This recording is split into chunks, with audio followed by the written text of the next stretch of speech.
Hello दोस्तों, हम आपके लिए लेकर आए हैं पाकिस्तानी मीडिया का एक और वीडियो। दोस्तों, फाइनेंशियल एक्शन टास्क फोर्स का एक और सेशन मौजूदा महीने होने जा रहा है। पाकिस्तान फैटफ की ग्रे लिस्ट में है और इसको लेकर पाकिस्तान में दो तरह की बातें की जा रही हैं। एक तरफ वो लोग हैं जिनका ये मानना है कि अमेरिका और बड़ी यूरोपियन कंट्रीज़ ने पाकिस्तान को जानबूझकर फैटफ की ग्रे लिस्ट में रखा है ताकि ज़रूरत पड़ने पर दबाव बनाते हुए पाकिस्तान को अपने फ़ायदे के लिए यूज़ किया जा सके।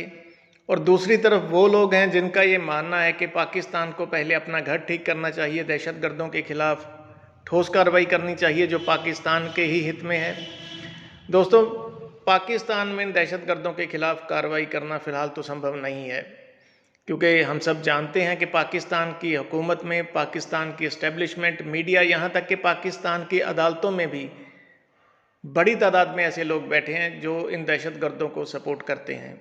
दोस्तों, वीडियो को आखिर तक देखें और प्लीज़ हमारे चैनल को सब्सक्राइब करना ना भूलें। हम जल्द हाजिर होंगे एक और वीडियो के साथ। तब तक खुश रहें, खुश रखें। जय हिंद, जय भारत। पाकिस्तान का नाम ग्रे लिस्ट से निकलने या बरकरार रखने का फैसला जून में होगा। हमारा सवाल यह है कि एफएटीएफ की ग्रे लिस्ट का मामला पाकिस्तान ने एक्शन प्लान अमल दरामद से आगाह कर दिया। क्या इस बार पाकिस्तान ग्रे लिस्ट से निकल जाएगा?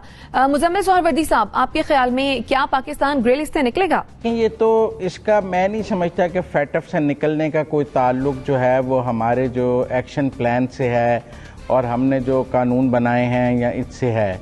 ये सारा फॉरेन डिप्लोमेसी का चक्कर है और हमारी सफारतकारी की बात है। हम तो पिछले 2 दफ़ा से उम्मीद कर रहे हैं कि हम निकल जाएंगे, लेकिन हर दफ़ा वो हमें डू मोर कहकर वापस भेज देते हैं। लेकिन मैं समझता हूँ कि अगर हमने यूरोप से बात कर ली है, अगर अमेरिका हमें निकालने को तैयार है, अगर हमारा भारत के साथ सीज फायर बॉर्डर्स पे हो गया है, बेशक ट्रेड नहीं खुल सकी, तो कुछ सफारतकारी के इशारे ज़रूर ऐसे हो सकते हैं कि जिनसे आप कह सकें कि हम फैटफ से निकल जाएंगे। ये प्योर एक डिप्लोमेटिक इशू है और मैं समझता हूँ कि दुनिया ने हमारी नाकाम सफारतकारी की वजह से हमें फैटफ में डाला हुआ था। उसका कोई ताल्लुक दहशतगर्दी, मनी लॉन्ड्रिंग और ये टेरर फिनांसिंग से नहीं था। दुनिया के दीगर ममालिक के हालात हमसे भी बहुत बुरे हैं, लेकिन हमारी गर्दन दबानी चूंकि तय हुई थी और हमारी गर्दन दबाई गई। उस दबी हुई गर्दन के साथ हमने बहुत सारी आलमी ताकतों के बहुत सारे काम किए हैं। अमेरिका की भी बहुत हमने अफगानिस्तान में मदद की है, दूसरी जगह भी की है। तो इसलिए अब ये देखना है कि जो हमसे उनके टारगेट्स थे वो अचीव हो गए हैं और उसके मुआवजे के तौर पर वो हमारी गर्दन छोड़ने के लिए तैयार हैं, या उन्हें हमारी गर्दन मजीद अभी कुछ कामों के लिए चाहिए तो वो 6 माह के लिए और एक्सटेंड कर देंगे। और कितना हमारे फॉरेन मिनिस्टर ने काम किया है पिछले 6 माह में उनका, क्योंकि यूरोपियन यूनियन में तो हमारे खिलाफ करारदाद भी यूरोपियन पार्लियामेंट से पास हुई है पिछले दिनों। और फिर वो जो सारा ब्लास्फेमी वाले इशू में जिस तरह यूरोपियन पार्लियामेंट ने किया, GSP प्लस पे बात आई, तो वो कोई सारे पॉजिटिव साइंस तो नहीं थे। और फैटफ का हेड फ्रांस है और यूरोप की उसमें कितनी से हमें ये सब सामने रखना पड़ेगा। तो मैं इसको प्योर एक डिप्लोमेटिक इशू समझता हूं और इसको अभी तक भी अपनी इस आलमी तन्हाई और सफारतकारी की नाकामी समझता हूं। वरना पाकिस्तान में ना टेरर फाइनेंसिंग की वो हालत तो तब भी नहीं थी जब पाकिस्तान को दहशतगर्दी का सामना था और यहाँ रोज बम ब्लास्ट होते थे। तो अब तो बहुत अमन है, हर तरफ से दहशतगर्दी का खात्मा है, लेकिन दुनिया को नजर नहीं आ रहा। उसकी वजह हमारी सफारतकारी है। ठीक हो गया। अतर काज़मी साहब, जैसा कि मुजम्मिल सोहरवर्दी साहब ने भी कहा कि मामला नकात का नहीं है, सारा चक्कर जो है वो फॉरेन डिप्लोमेसी का है, तो आप क्या इस बात से इत्तेफाक करते हैं? जी, काफी हद तक देखें, जो फॉरेन इसमें डिप्लोमेसी है वो काफी रोल किरदार अदा करती है और इंटरनेशनल जो कुव्वतें हैं उनके अपने जो मफादात हैं उसको भी वो मद्देनजर रखते हैं। लेकिन अगर पाकिस्तान को इस वक्त कोई सजा दी जाएगी तो वो पाकिस्तान की नाकाम सफारतकारी नहीं बल्कि पाकिस्तान की मुतहरक सफारतकारी की वजह से दी का मसला हो, चाहे वो फलस्तीन का मसला हो। हालिया दिनों में आपने देखा है कि जिस तरीके से पाकिस्तान के वजीर खारजा ने अक़वाम मुत्तहिदा से लेके वेस्टर्न मीडिया तक जिस तरीके से फलस्तीन का मुकदमा पेश किया, उसकी नजीर नहीं मिलती पाकिस्तान के अंदर। तो इस वजह से भी बहुत सारे ऐसे ममालिक हैं, बहुत सारे ऐसे लोग हैं, ताकतें हैं जो अपसेट हैं पाकिस्तान से। लेकिन इस वक्त मुझे लगता है कि जो जाती मेरी राय है कि जिस तरीके से पाकिस्तान के खिलाफ कुछ लोग मुतहरिक हुए हैं, कुछ ममालिक और कुछ کوفتیں تو مشکل ہوگا پاکستان کے لیے اس وقت لیکن ادروائز مجھے یہی لگتا ہے کہ وہ نکالیں گے نہیں پاکستان کو، اور اس میں فرانس کا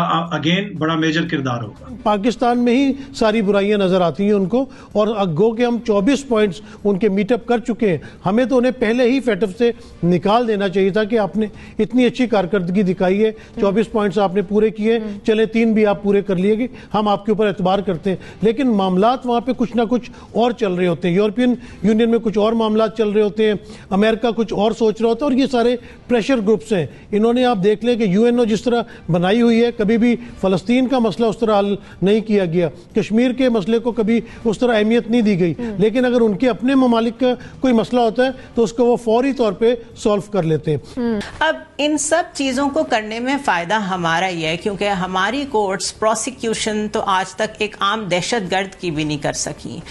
پشاور ہائی کورٹ نے کتنے دہشت گردوں کو چھوڑ دیا ہم سب جانتے ہیں. آپ کے اوپر کتنا خوف ہے ان کو پروسیکیوٹ کرنے کا، سزا سنانے کا، ہم سب جانتے ہیں. دیر آر ایریاز جس در جا کے اگر بات کرنے لگیں تو لگے گا سب کچھ ہم میں ہی خراب ہے. تو اگر اس ایک سچویشن کی وجہ سے آپ نے 24 پوائنٹ سے اتنا افیکٹو میکنزم بنایا ہے کہ ہنڈی کا کاروبار کم ہو گیا ہے، اور آپ بڑی خوشی سے آج کہہ رہے ہیں کہ آپ کا فورن ایکسچینج ریزرو بڑھ رہا ہے، تو اس کے پیچھے یہی چیزیں ہیں.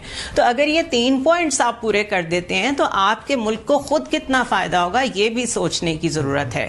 وہ بات کی بات ہے کہ ہماری جو ڈپلومیسی ہے یا ہمارا جو فورن آفس ہے وہ کن کن چیزوں میں افیکٹو ہے نہیں ہے، وہ تو ہم سب جانتے ہیں، وہ ویسے ہی رہے گا.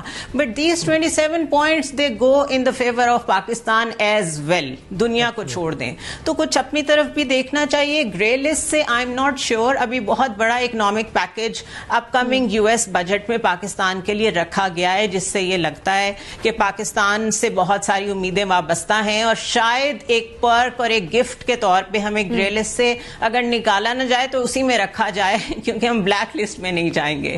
تو حقیقت تو یہی ہے، لیکن اس ریالٹی میں سے ونڈو آپ نے خود کریٹ کرنی ہوتی ہے. اس کے بہت سارے طریقے ہیں، میرے سارے کولیگز نے انہیں ڈسکرائب کیا ہے. سو شاید گرے لسٹ سے نکلیں، شاید نہ نکلیں، لیکن ان سب میکنزمز کو انشور کرنے میں خود پاکستان کا بھی فائدہ ہے.